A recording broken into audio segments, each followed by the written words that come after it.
تارا مەمەدۆڤە خانمە گۆرانیبێژی باکووری کوردستان بە سەردانێک هاتۆتە باشووری کوردستان ئێستا لە شاری هەولێرە سەرقاڵی چەند بەرهەمێکی نوێیە بۆ زیاتر قسەکردن لەسەر کار و پرۆژەکانی خاتو تارا ئێستا لە نێو ستۆدیۆ لەگەڵمان ئامادەیە. خاتو تارا سلااو لەبێ بەخێربی بۆ هەولێر و بۆ ڕووداویش ئەمانەوە بزانین نوێترین پرۆژە و کار و چالاکیەکانی ئێوە چییە؟ خۆت بۆمان باس بکە. gelek slav beriya her tiştî rehma Xwedê li hunermendê nemir Mehmed Şêxo be ez jî wî li vê derê bi bîr tînim em ê tim û tim bi stranê wî bijîn. Ez gelek kêfxweşim ez hatim Başûrê Kurdistanê belê ez ji bo projeka bi taybet hatim. Projeya Zaroka aniha yekemîn lîstika dijîtal a Kurdî jê la behmendor li Tirkiye hat avakirin. Wê niha lîstika duyemîn bê avakirin û her wiha wê anîmasyona wê bêjêkirin navê anîmasyonê jî bêjan hezkêfê ye. Bi rastî projek pir mezin e ji bo zarokî yanî wê barbiya Kurdî maşaya Kurdî çêbe. Em gelek kelecanin em hatin Kurdistanê em dixwazin projeya xwe parve bikin. باشە خات و تارا تۆ خۆت گۆرانیبێژێکی باکووری کوردستانی لەگەڵ گۆرانیبێژەکانی ڕۆژەڵات پەیوەندیتان چۆنە ئەو پەیوەندیە چۆنە لەگەڵ باشوورە؟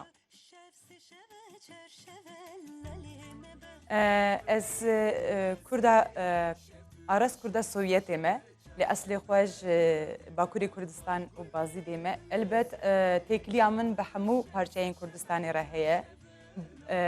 Têkiliya dil e ew ez barim ew têkilî têkiliya herî girîng e. ئەی بڕیار نییە کلیپێکی نوێ دروست بکەی یاخود ئەلبومێک لە ڕووی ئەلبوم و کلیپەوانێ بەتەمای پرۆژێکی نوێبیت؟ Belê. Anha we kuma şeyhan da ser ekranê stranamaya duyemîn navmehekî da wê bê parvekirin û her wiha min albûma xwe ya giran çêkir. Giran ji ne strana pêk tê, çar stranê wê sê stranê wê min parve kir, şeş stranê wê hê mane. Ez ê yek bi yek wana jî parve bikim projeyekî ji bo min pir girîng bû. Ji xênî wê duetên min wek hunermendên zara û gelek hunermendên din wê çê bibin. Em niha bi awayekî gelek geş dixebitin li ser van projeya. باشە خات و تارا ئێستا تۆ گەڕایتەوە باشوور و هونەرمەندانی باشوور دەبینی گەنجەکان بە تایبەتی بەرهەمی نوێیان هەیە وەک خاتوونێک چۆن دەڕوانیتە بەرهەمەکانی ئەم گەنجانە ئەم گەنجانی باشووری کوردستان هونەرمەندەکان ئاستیان چۆنە پێشکەوتووە هونەر لای ئەوانە؟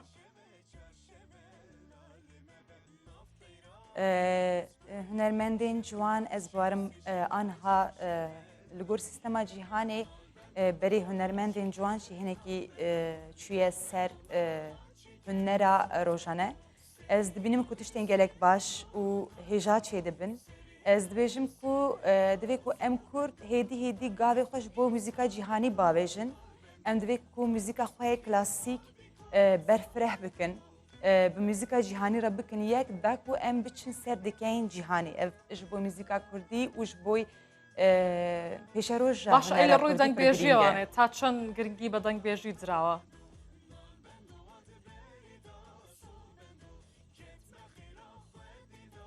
Ez aniha hevalê min çûne dihokê li Înstitûya Kelepûra Kurdî ji bona min. Ez ê nêzîkî 10 û 15 pirtûkên li ser hunermend û dengbêjiya Başûrê Kurdistanê bistînim û bibim. Ez lêkolînekî pir kûr dikim bi rastî min ji stranê Ömer Cizeyirê Hesen Şerîf û Mehmed Arîf Cizîrî û Erdeman Zaxo Ayaz Yusuf gelek gelek hez dikim û niha proje min a nûx de jî du stranên yek stran li ser zarê Mehmed Arîf Cizîrî ye yekî din jî li ser zarê Erdewan e.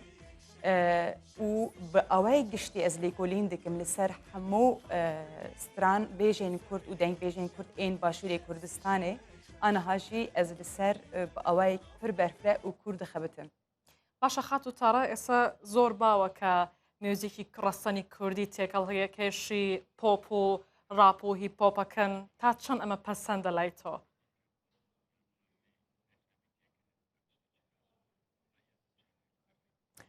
Aniha li gor sosyolojiya cîhanê tiştekî normal e ji ber ku li tevahî cîhanê ev tişt belav bûye. Muzîka pop, راك روك دوی کو اف موزیک شی هبن از بخوا لسر موزیک الترناتیفیا جیهانی دخبتم لبلی دوی کو همو شوازن موزیکی ناو موزیکا کردی دا وک ناو همو دولتان ده چیبه لدوی کو ام هول بدن هر شوایی کو ام چی دکن ام وی شوایی باش چی بکن اوایی کی قلیته چی بکن ده هر واری ده جبر کو ایدی روژا یعنی چاوا بی خویا کرن کو تشتک باش بی خویا کرن او تشت باشه به تایبەتی کلیبین کو ام بکشینن چاوا ام بدن ناسین و آرنجین وان تشتك دريكو ام تيكل داركن هدي ام للسر قليتها يا بخابتن يعني تشتكو ام دكن نخرابن لدريكو ام قليتها يا بلين بكن زور باشا ترى مداوا دوباره بخير بيتانه با كردستان سپاس كميلاني سپاس دكم